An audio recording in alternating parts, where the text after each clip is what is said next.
जेजुरीचा खंडेराया आणि खंडेरायांचा आशीर्वाद माझ्या पाठीशी गंभीरपणे उभा होता।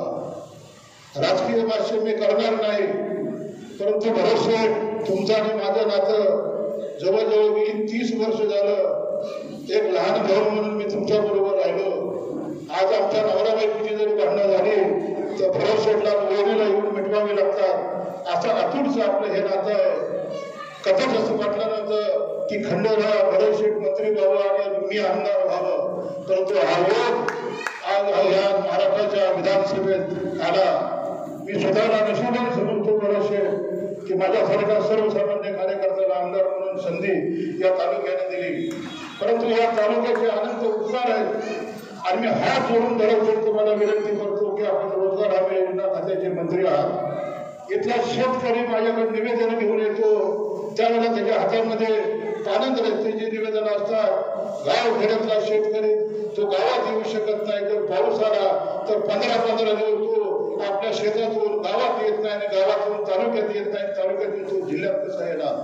महाराष्ट्रातलं सगळ्यात मोठं खातं आपल्याकडे आहे। मी हात जोडून तुम्हाला कळकळीची विनंती करतो की मी आपल्या कार्यालयामध्ये आपल्याकडं यापूर्वी 114 रस्त्याची यादी दिलेली आहे आणि पुढच्या आठवड्यात आपल्याला भेटून किमान अजून 100 रस्त्याची यादी देतोय। वगैरे साहेब 30 वर्षात मला जर काय द्यायचं असेल तर मला घेतले या तालुक्यातले पालम रस्ते 100-200 रस्त्याच्या रूपानं मला आपण द्यावी एवढी कळकळीची विनंती मी आपल्याला हात जोडून करतो। आपण इथला शेतकरी समृद्ध झाला पाहिजे। 40 वर्षाची सत्ता दादागिरी, दडपशाही, तानाशाही आणि झुंडशाहीला असं फेकून दिलं या मोहनच्या जनतेनं आणि माझ्यासारख्या सर्वसामान्य कार्यकर्त्याला बरेचसे महाराष्ट्राच्या विधानसभेत पाठवलं।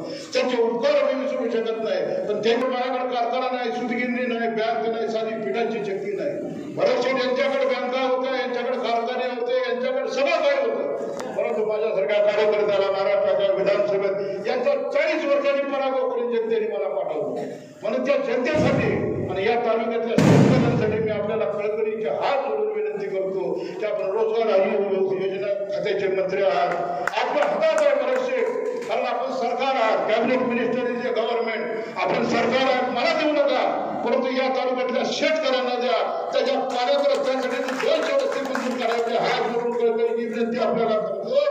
आणि रमेश बाराकर आपण सांगितलं की माझ्याबरोबर सर्व सहकार्य विधानसभेला जे बरोबर होते ते जिल्हा परिषद, पंचायत समिती आणि नगरपालिकेच्या निवडणुकीला माझ्या बरोबर राहतील आणि निश्चितपणे तुम्हाला सांगतो इथली शासकीय कार्यालय सुद्धा परमनंतला नेली होती, ती सुद्धा मायबाप जनतेच्या आशीर्वादानं रद्द केली आणि पुन्हा आपण ती मोहळ्यात ठेवली।